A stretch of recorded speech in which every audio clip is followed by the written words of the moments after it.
السلام علیکم ملګرو. یو بل د پکول والا مولانا صاحب را پیدا شوی دی او د مسواک چې کوم فواید دي، کوم چې په احادیثو کې ذکر شوي دي، کوم چې پیغمبر علیه الصلاۃ والسلام بیان کړي دي، د هغې نه په صفا الفاظو کې انکار وکړو. وایي دا ټولې د مولیانو ډرامې دي، نعوذ بالله.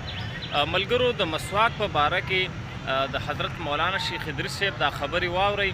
اول د دې مولانا صاحب دا خبرې واورئ او ورپسې بیا د مولانا شیخ ادریس صاحب دا خبرې واورئ او بیا په خپل ګریوان کې سوچ وکړئ او فیصله وکړئ چې آخر دا خلک به د کم د اسلام د کم سنت نه انکار کوي.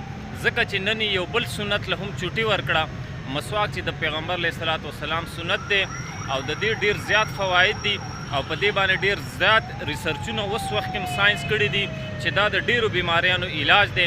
نو راځئ ملګرو، د دې پکول والا مولانا صاحب دا خبرې واورئ او بیا د مولانا شیخ ادریس صاحب دا خبرې واورئ. نو انشاءالله تاسو مطمئنه اوسئ او د دې خلکو په دې خبرو کې مه راځئ، د دې خلکو دا خبرې مه منئ، بلکې د جناب محمد رسول الله صلی الله علیه وسلم د هغه دا خبرې ومنئ. دا خلک تاسو دې طرف ته بوځي چې د احادیثو نه انکار وکړي، د رسول الله صلی الله علیه وسلم د دغه فرامینو نه انکار وکړي. نو راځئ دا ویډیو ګورئ او که ویډیو هم خوښه شوه نو لازمي لایک او چینل در سره سبسکرایب کړئ. راځئ ملګرو.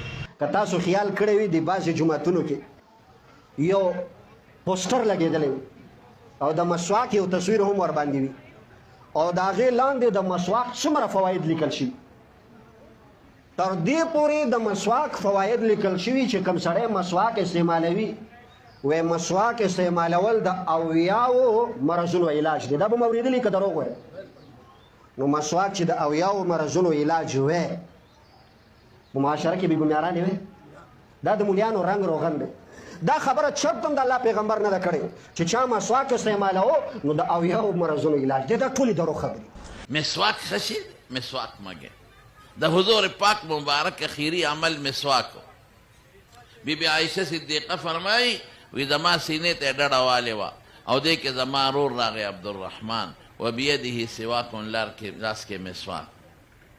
وی رسول الله مبارک داسې په شوق ورته وکتل. وی زه پوه شوم، وی مې د الله رسوله مسواک ته زړه کېږي. وی سر مبارک یې وړخو. ای نعم چې او.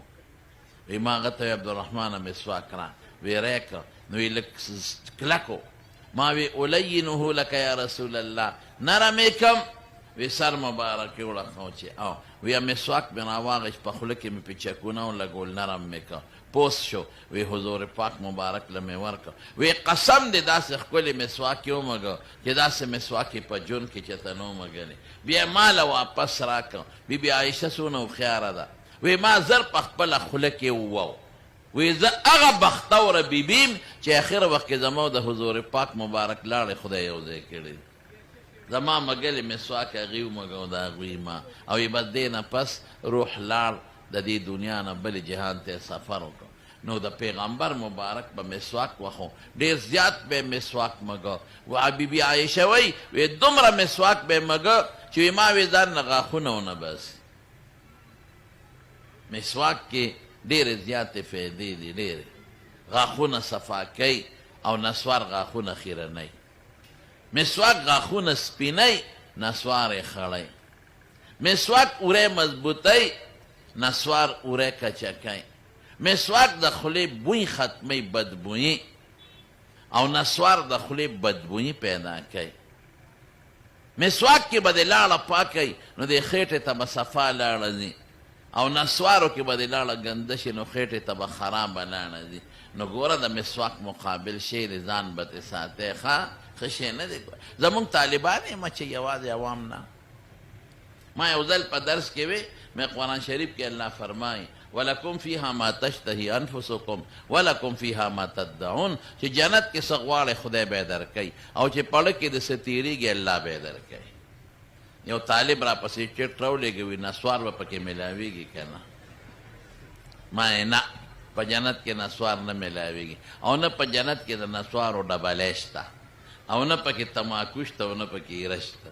دغې نه ماجون مرکب دی، تماکو ایره دې نه جوړېږي. وی تا چې اوس وی چې څه غواړې خدای درکوي. نو که زمونږ هلته شونډه وګرېږي چې خدای یو چونډی نسوار. ما وی کم شی چې جنت سره مناسب نه دی د هغې شوق به د چا پړه کې نه راځي. دا د ډېرو مسلو جواب دی.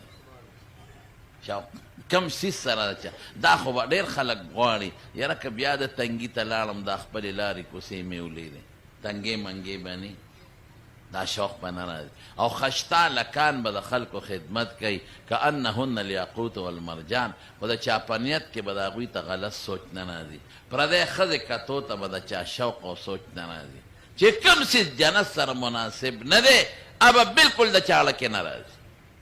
نو ما ورته وي بالفرض لکه خبر د فرض کوم بالفرض که خدای پاک تا اجازت وغوښته او فرشتې وی چې ښځه نسوار واچوه شته خو نه په فرض محمول لاړې به کوم ځای تو کې جنت کې خو د لاړو انتظام نشته. نو ما وی لاړو له به 400 ته راکوزېږي 400 خو به د هغه وخت کې نه ښه شی نه دی. ښه مسواک مګې سنتو باندې عمل کوئ تبلیغ سره وخت ولګوئ سیسټم به هم ټیک شي سنتو سره به برابر شي انشاءالله العظیم سنتو پابند بشي. ډېر خلک پوډر اسکل خدای تبلیغ د برکته سم کړ ډېر اپیمیان و اپیمونه یې پرېښوده ډېر خلکو او ناروا ګناهونه به یې کول چې لاړل خدای پاک برابر کړ نسوار پکې سي ټیک بشه